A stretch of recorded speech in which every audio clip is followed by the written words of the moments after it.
That's always my top gauge. Is the joy gone? If the joy is gone. So actually it's really difficult when the joy hasn't gone. We were talking before we came on, about this pod even. We said we'd do the year, we're not far off it.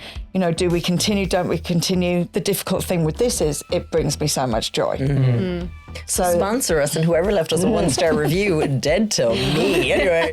Hi, my name is Judy Russell and I'm a video trainer and producer with the Vid Academy. Hi, my name is Sian Horn and I am a business and marketing mentor. I teach businesses what they need to know to stay in business. Also the founder of the Club Women's Network and Elite Pilates and bbell.com. Hi, my name is Jen and I'm the founder of a paid advertising agency called Lemon 7 based here in Cork. Hey, I'm Jay Woodard and I am the creative director at Ad32, a content production house that produces content for SMEs and corporates. Today's episode is brought to you by SianHorn.com, your go-to resource for business mentorship, empowering entrepreneurs to achieve their goals and expert guidance and support. Contact me at hello@SianHorn.com. Anyway.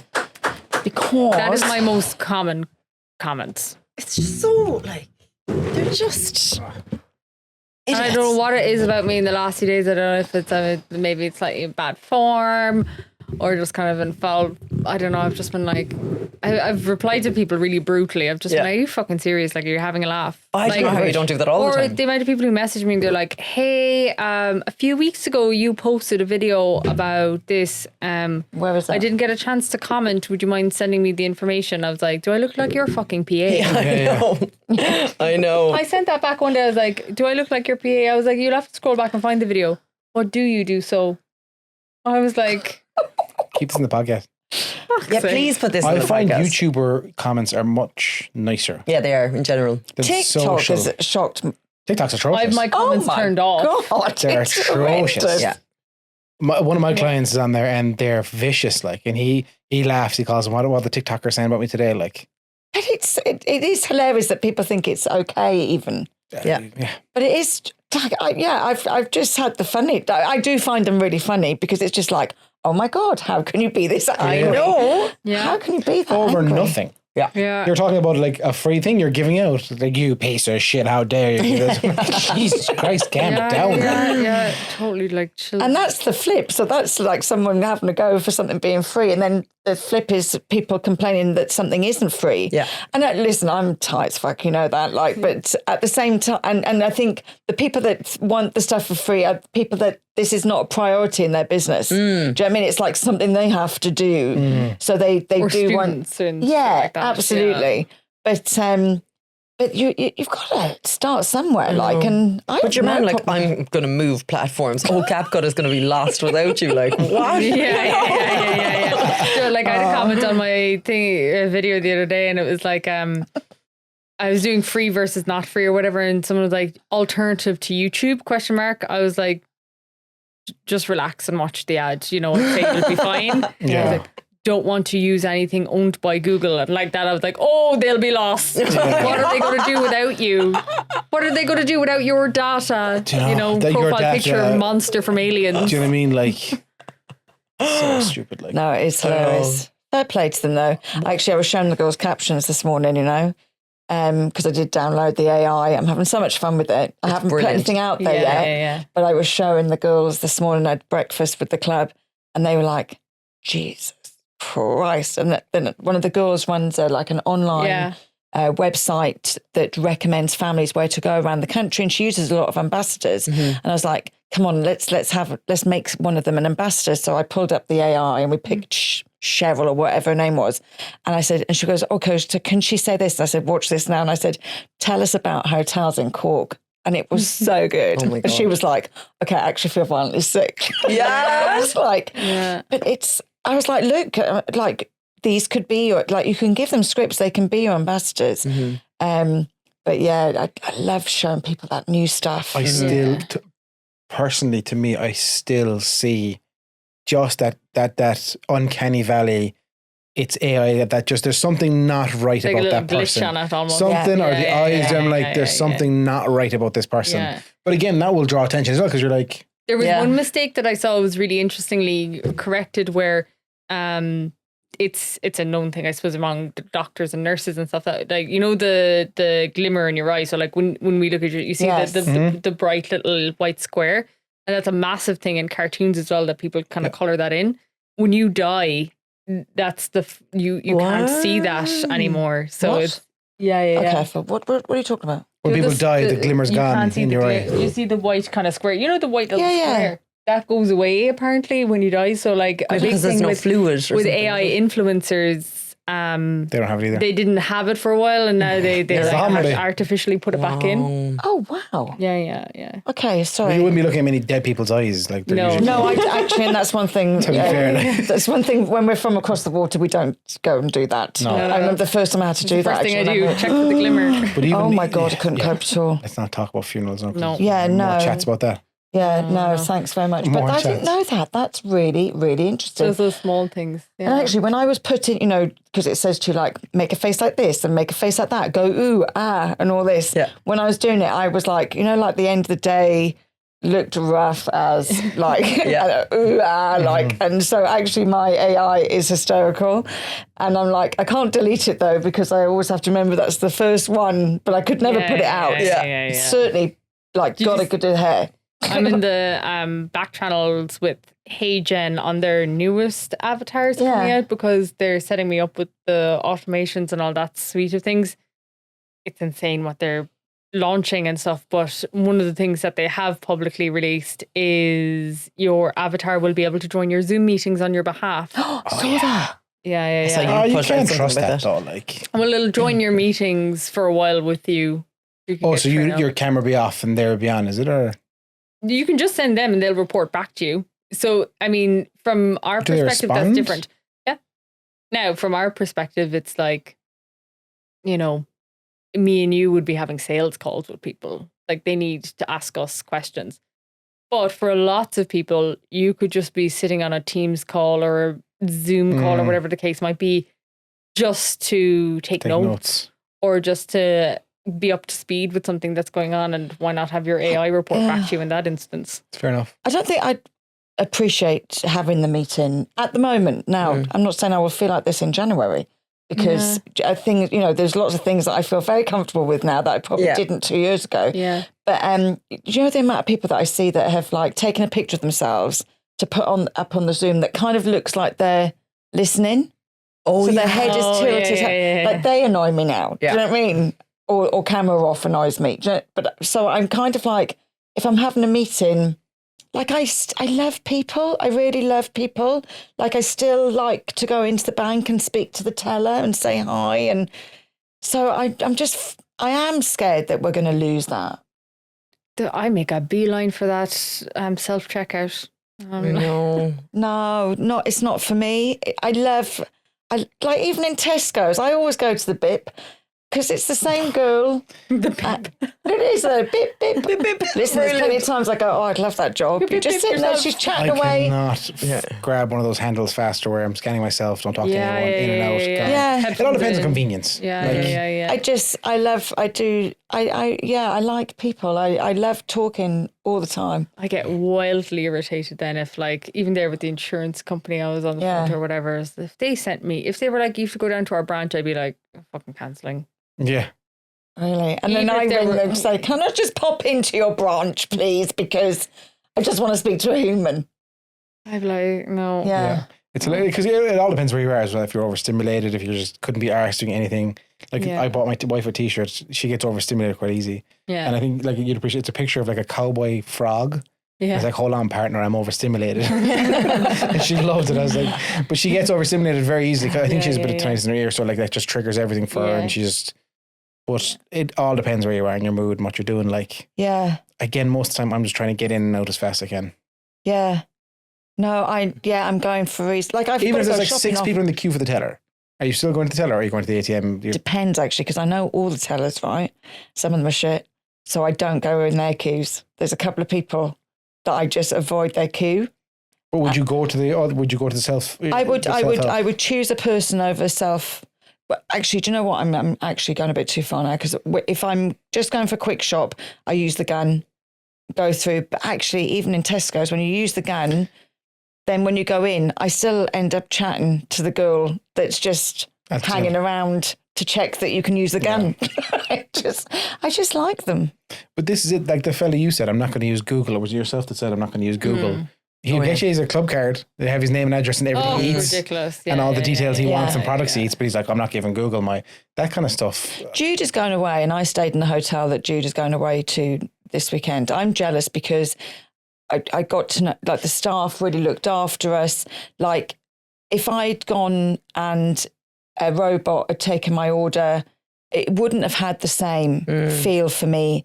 The people, I will remember those waiters. Dominique, if you're listening, he's great. But like Shan, now I've got anxiety because I'm like, now they're going to expect another Shan, and I'm going to get there and be like, but they don't know who you are. Like, hello. No, well, I did. I gave him a picture, Judy. No, I didn't really. But yeah, no, I did say, my friend's coming in a couple of weeks. Like, but they don't know who you are. I'm not going to be nearly as sound as you are. They don't know who you are. Do you know what I mean? And dragging Ken to the beach. Like. Just order, whiskey, a white plastic a couple of cigars, a couple of fags. They'll know who's your friend. But I love all of that. Because I love experiences. And an experience to me can be as simple as a Tesco shop. If somebody can do something so minor to change my mood and my day, and that works both ways now. Shit service ruins my day. But like, I think we were speaking just before we came on, and I said, I went to a restaurant that I've completely rate. It's never let me down. And I had the worst meal arrive at my table on Saturday. It was a real disappointment. But I called the guy over and I said, look, here lies the problem. And he was like, really sorry. He's like, do you want something else? It was that bad. I just said, do you know what? No, actually. But my husband's meal was lovely. We finished our food. They didn't charge me for it. He was like, I'm really, really sorry. And I said, look, I've been your loads. You've never let me down. They didn't make, like, it wasn't a big hoo-ha. I'll go back. It's not a problem. We can't all be perfect. This is how reluctant I am to talk to someone. I was abroad and I had ordered just a spaghetti bolognese, like a normal standard meal, like this, nothing special about it. And there was pieces of the pan, and I'm not talking like small pieces, I'm like talking like the size of the cap of a bottle, chunks of metal that had, I don't know, a pan or something had broken, as in like, the black part of the pan, the iron piece was in there. And I took a bite of it and I put it down, and the waitress came over and was like, are you finished? And I just went, yeah. And she was like, is it nice? I went, you'd never come for dinner with me because I'd be like, tell them, you've got to tell them. Because as an owner, that's hilarious. But break your teeth or something on it. The girl who was with me was like, actually, I think there's a bit of metal in that. And she was like, did you take it out? Is it okay? And I was like, yeah, I took it out. And she was like, okay. Yeah, no, I'm but not I was that waiting bad, for her to kind of like take it it away at that point. And then when she didn't, I was just like, I must be wrong. There's something I've done wrong here. But I would want to know as well. That's the thing. I would want to know too. As someone who's ran a restaurant and run pubs and run a beautician's in the service, I want to know, because it's impossible to be perfect, but we always want to improve. Yeah, but like that now, I remember I had a couple of coffees or something that day as well. Anything where I'm just like overstimulated, I'm useless. Yeah, I'm useless. I don't want to talk. Because you don't trust yourself. You're like, this isn't how I am normally, so I don't know how I'm going to convey this information. It's like there's a white sheet over my brain that's kind of like. I don't really know what you're talking about. What are you talking about? Really? Yeah, I actually don't know what you're talking about. When you're not feeling yourself and like, you're confronted with some kind of issue with a person, like you just pause. You just don't do anything because it's almost like freezing up. Okay. Really? Yeah. I think it's I don't know. It's definitely an autism issue to a degree, where it's like probably one of the most common traits, where it's like as soon as you're overstimulated, you'd see some people like will start flapping their arms, or some people will start like going into a bit of a panic.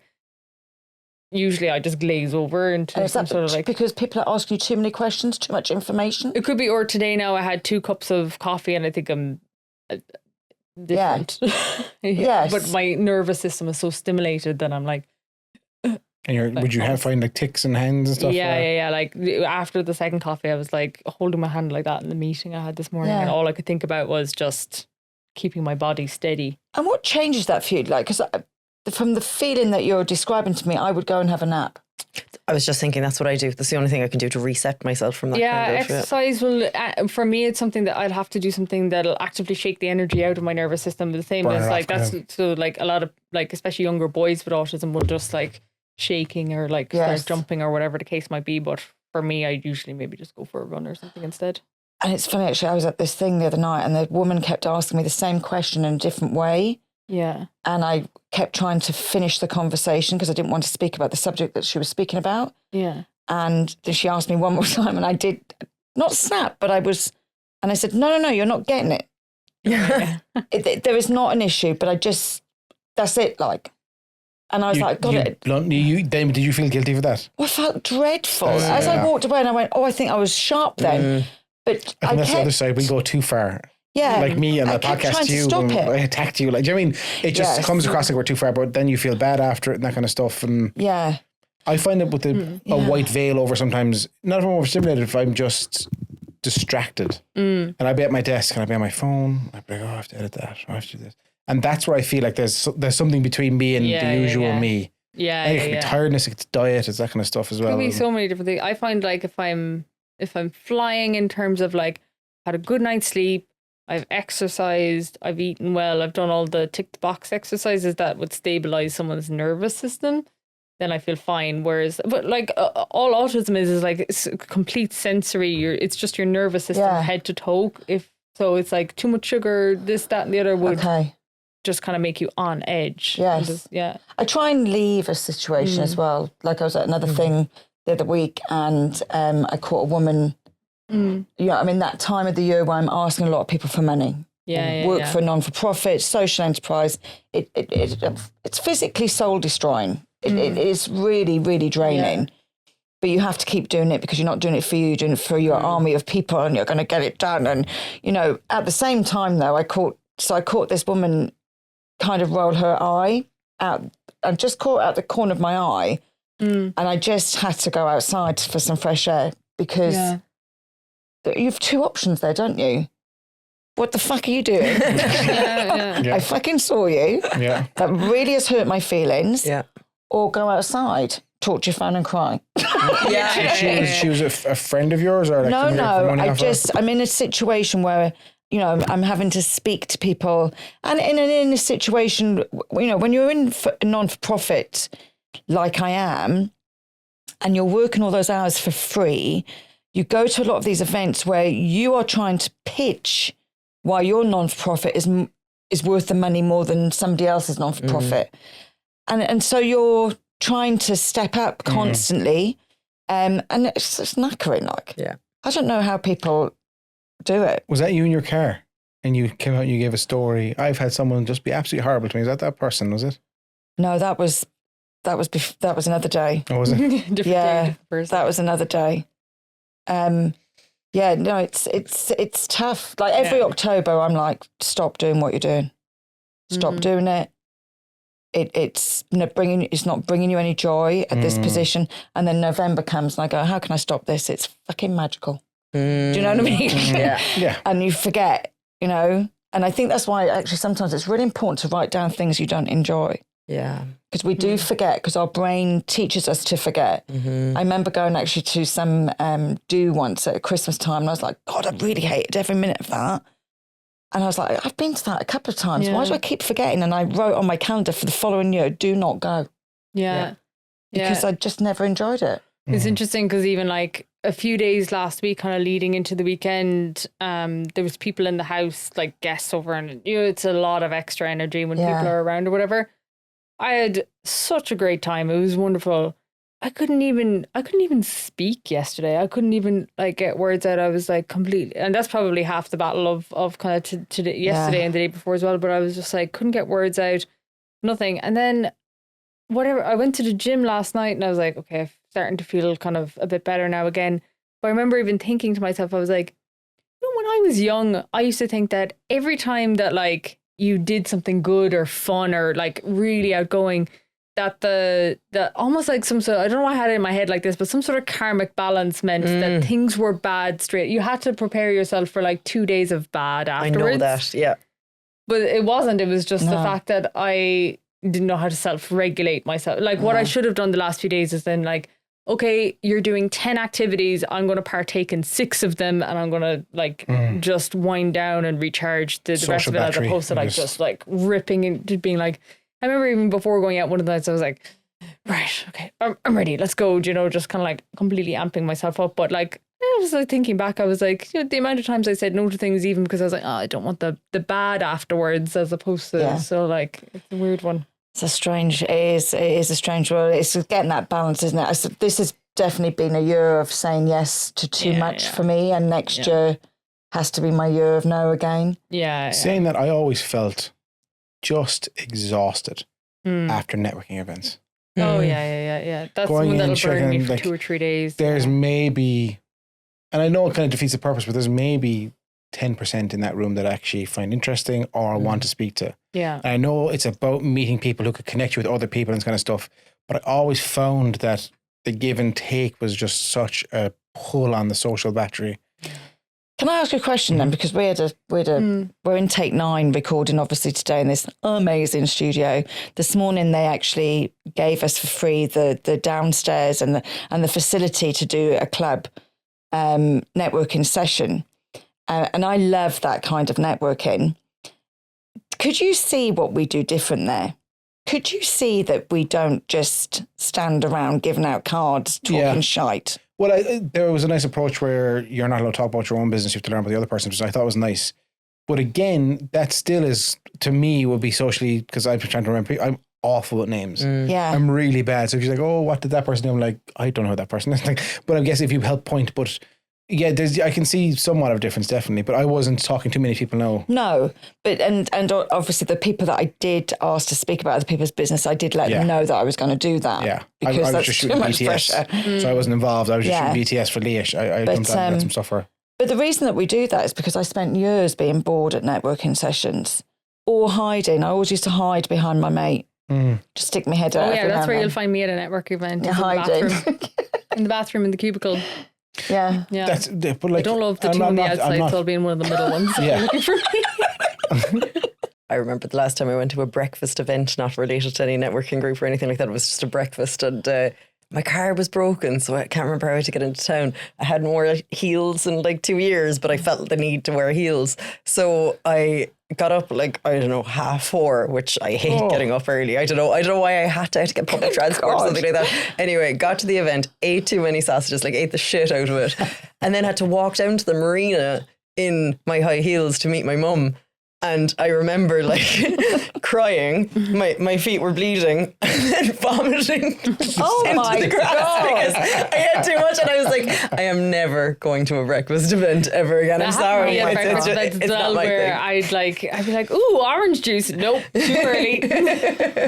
You should come this morning. I was up at 5 to 6 cooking croissants in my oven. You did not make the croissants yourself this morning. Oh my god. Because I'm such an idiot. Yesterday I was like, she said to me, I know, I was like, I was up at 10 to 6 because I had to put 2 batches in the oven, so they take 40 minutes each. And he was like, why didn't you just go to Central? And I went, because I didn't think of that last night. Central have them cooked at 5 o'clock in the morning. I just thought to myself, Marks and Spencer's, and I thought, they don't open till 9 and it's on at 8. They're probably more expensive than the ones that you buy. Can I tell you they are? Because I stopped in Circle K and they were all just coming out of the oven and they were beautiful and hot. And I was like, just give me half a dozen of them. They were like $5.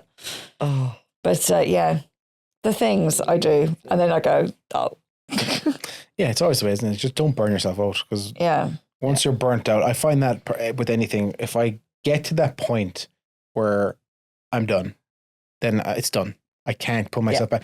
Like even with Huckleberries way back when it was so soul destroying to go through the whole process of closing that business. When I was offered 50 grand to reopen and have a new investment and get life back in, I couldn't bring myself to saying, yeah, that's an unbelievable offer. Should I have taken it? Who knows? Yes, maybe. I don't know. But like, I was done. And the joy had gone though. Yes. The fire had gone and the joy had gone. So there was no point. Yeah. I think there was no question over was it a good or bad decision. So in that instance, is there? 100%. But then I'm like, cool, it could be nice to us now. But it's always the way it is, like as bad as that sounds. Yeah. No, when the joy goes, you've got to stop. You have to. You really have to. Because you'll begrudge it. And I'm always, that's my always my top gauge. Is the joy gone? If the joy is gone. So it's really difficult when the joy hasn't gone. You know, we were talking before we came on, you know, about this pod even. You know, we said we'd do the year, we're not far off it. You know, do we continue, don't we continue? The difficult thing with this is it brings me so much joy. So sponsor us, and whoever left us a 1-star review, dead to me. Anyway. Okay, actually, yeah, because getting a 1-star review it could be really detrimental. And it was brilliant what you said earlier to me, Judy. Isn't it weird though? Because there was 4 of us in it. We were like, oh, who is this fool? Do you know what I mean? Yeah. It didn't if it feel... was your podcast on your own and someone gave you a 1-star review, super like personal. Devastated. Yeah. And I do believe that one star anything on any site is just meanness. Yeah. You know, I don't believe any normal human being, unless somebody done something personal. Unless you see a very strong piece of context that moves with it. Yes. Where it's like, this arrived in 7 pieces and it should just be a pair of jeans. Yes. If I'm absolutely done by, then I will write a 1-star. And I don't think I ever have a But my 1-star would come after I'd informed the business and said, this came in 7 pieces. And if they said, well, you, then I'm like, it's 1-star service. If they said, oh my God, that's horrific, let me sort that out for you. Yeah. Again, it's back to, do you know what I mean? It's how things are dealt with. Yeah. But I do think you've got to be pretty mean. Yeah. I think that someone gone out of their way to do it.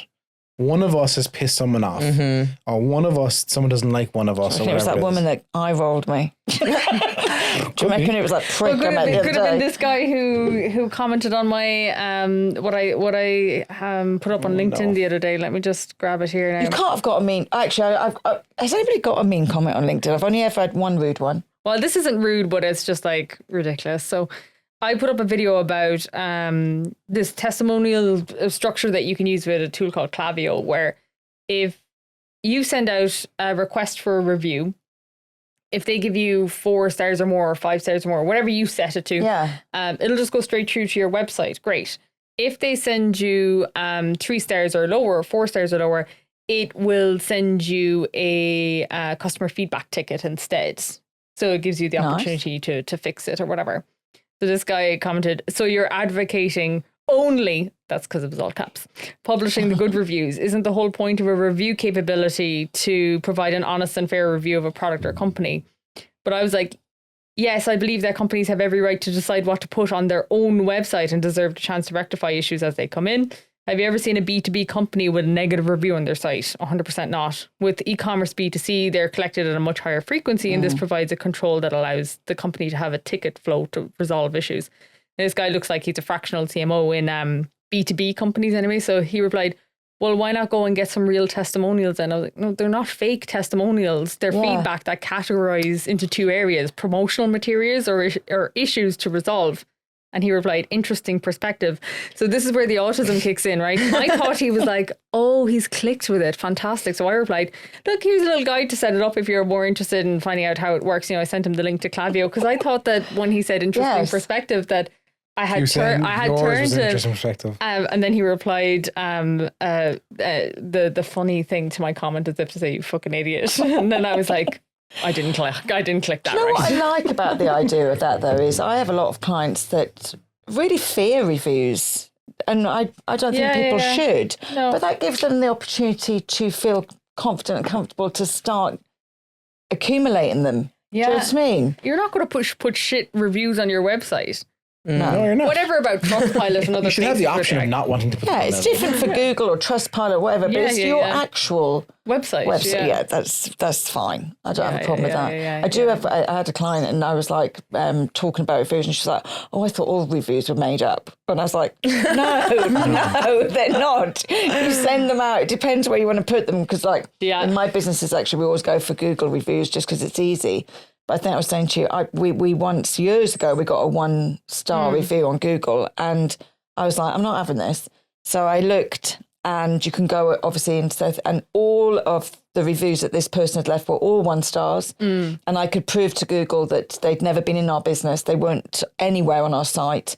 And they took it down, actually, which it's rare, but if you can prove, they will. Yeah, Google is pretty good if you do your bit of homework before you submit the request. Yeah, I love these people as well, like these people who have 95 reviews and they're going like, the lights are too bright. It's like, fuck off. You're not some critique. Yeah, Like, who are you? Like, you're Paula from Bandon. Like, do you know what I mean? They're like, what are you doing? Like, just who has time for that? If you had a good experience, let people know. If you had a really bad experience, let people know. If not, in between, shut up. Like, you're buying a coffee for €3. Why are you putting this person's business down? And actually, someone that like my husband would read, Lee would read reviews before we go on holiday or whatever. And I'm like, I haven't got time. Do you have to sift through all those mad ones in the middle? Yeah. And I'm just like, just give me the facts. I just sort them like 5, 1, done. Yeah. I like to, if I'm going away, now we went to Porto recently. And again, I just went to YouTube, looked at the kind of vloggers, see what they did. It's entertaining, have a cup of tea watching them, what they ate, where they ate, this kind of stuff. And that's what I do. And I go to Instagram while I'm watching, follow it, and then save where I want to travel. Yeah.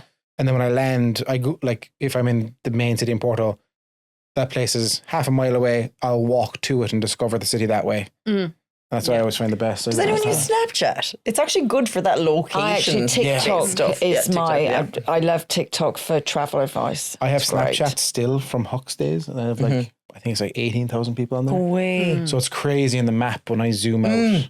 It's all the people. But it's really it's bad. Like, it's like, because it's like location map. So there was a girl 500 meters from me named Sarah, and I could see where she was on the map. Yeah. I'm like, if I was a predator, this is great. Yeah. My mom uses it to make sure my brother is still about. Great call. Do you know what I mean? Like, there he is. Yeah. I didn't even think about that, actually. Yeah, it's a good call. Yeah. I did used to love Snapchat though.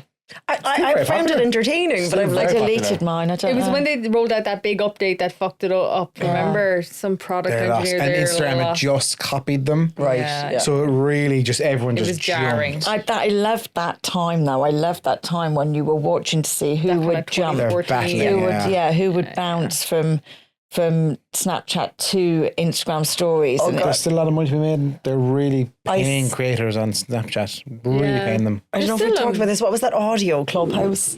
Clubhouse. Yeah. I loved it. Clubhouse. I fell right into it, and it was invite only. Everyone did though. So I was sending invites to all these people, and I remember people being like, "What is this? Why are you sending me an invite?" And I was like, "No, this is the next big thing." And I remember one guy coming up to me and was like, "The next big thing." Like nobody ever heard. When you think about it, like we all love podcasts, so when you think about it, it should have worked. I still have people like saved in my phone book where it was like the Clubhouse invite one, where it was like was one. So I was issuing them out from my Instagram account to places like, oh. I know. It was class. I was actually listening to a podcast this morning. I thought it was really interesting. It was science. So obviously it's true and it makes sense. But it was well researched stuff, and it was saying about us on Instagram or us online, right? It's reducing our, what was it again? Oh, they had a name for it. Your ability to like stop bad things, like to not drink or smoke or what was it? Inhibitor. Some inhibitor. Because we're online, it's reducing this inhibitor. So it's actually, by being online all the time, you're more receptive to become addicted in other areas of your life. Isn't that crazy? I was like, there's times where I'm on TikTok. That's why we've got the block, Yeah. There's times where I'm on TikTok and I'm like, stop scrolling. And you can't. And I'm still going like, and I'm genuine say, and I then go, right, 5 more scrolls. And I'll go 4, 3, and then one more. It's genuine. I call it death scrolling. Like, because it's trash. Like, I actually can't stop myself at the moment with all that P. Diddy stuff. I got into the P. Diddy controversy until 2 a.m. the other night. I'm like, Beyonce? Who else is involved? My God. Jen, just don't lose. He's been indicted. He's been arrested. He's been indicted. For what? Everything. Parties, trafficking, young sex kids, trafficking, babies. A lot of Justin weird Bieber. He assaulted shit. Justin Bieber. Usher. Oh, I did a sponsored video for P. Diddy. And I had to use Google Trends as part of it. Oh yeah. And I was wondering why P. Diddy was up the top, but I never looked at it afterwards. Yeah, he was hosting these parties called freak offs, where it's mainly male sex workers. Him and other celebrities just come and. But the stuff coming out now is just crazy, and we're going right back. He'll be Epsteined, as bad as it sounds. He won't make it out of prison, like. And then your man from Harrods as well. I don't know what that is. I don't know what that the shop, like Harrods. Yeah. I didn't hear of him. And he's involved with P. Diddy or just a separate thing? No, separate thing. Wow. But they're saying he's the biggest monster they've ever come across. Go away. But the list of people associated with the P. Diddy thing, I mean, like J-Lo, Beyonce. There's arson charges. There's like attempted murder charges. All sort of stuff. Like. Did you see the J-Lo ticket sales situation? She cancelled her tour, didn't she? Like there's like pictures of her where like 3/4 of the stadiums are like empty, and she was like, I think the only way Ticketmaster do this like bidding prices and all this like weird structuring now, I think it fluctuated like down from $750 in the US to like they couldn't sell them at $30 or something ridiculous. What? Yeah, There's very few acts in the world that have stadium appeal. Yeah. Do you know what I mean? We're talking Bruce Springsteen, Taylor Swift, probably Beyonce. She could do it 100%. I think AC/DC, like these just legendary status. Like J-Lo doesn't have legendary status. She wanted to be an actor. She wanted to be this. Like, I'm like, what does she sing? I actually can't even remember any of. Well, yeah, I'm not. No, I just don't know Jenny from the block. It all came out. Then she had ghost singers. Aliyah was a singer for her. She actually wasn't singing the songs. She wasn't writing the songs. She was just the image. It's a whole thing that came out about. That song was such a bane of my life, Shan. Who was? Jenny from the block. Jenny from the block. I never even put those together. Not for Forrest Gump. Insert here.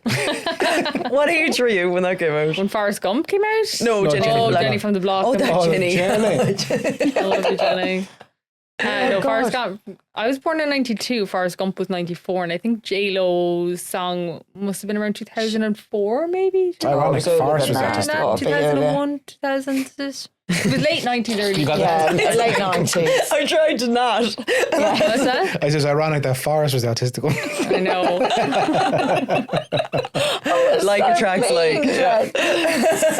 She was a bitch in that movie. One of the benefits of the She was the villain of that movie. I know, like. she was too. I've never seen it. Oh, top notch. Have you not seen Forrest Gump? There's a reason That's it's a there, lovely like. movie. It is. Yeah. She's the villain. Jenny's the villain.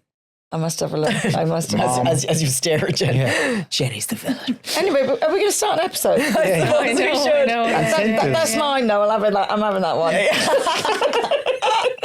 But it's just nice to catch up, isn't it? It is, yeah. I believe I was episode 45. Yeah. I'm just saying. Incentives We did it the wrong way round last time. And you've got a great title. So I let Aoife try and cut that and make a name for it. I think it's just a catch up, isn't it? Chats, yeah. I think that's I don't nice. think we talked about business though, didn't we? We did. Stuff and, Business. Yeah, business. Absolutely.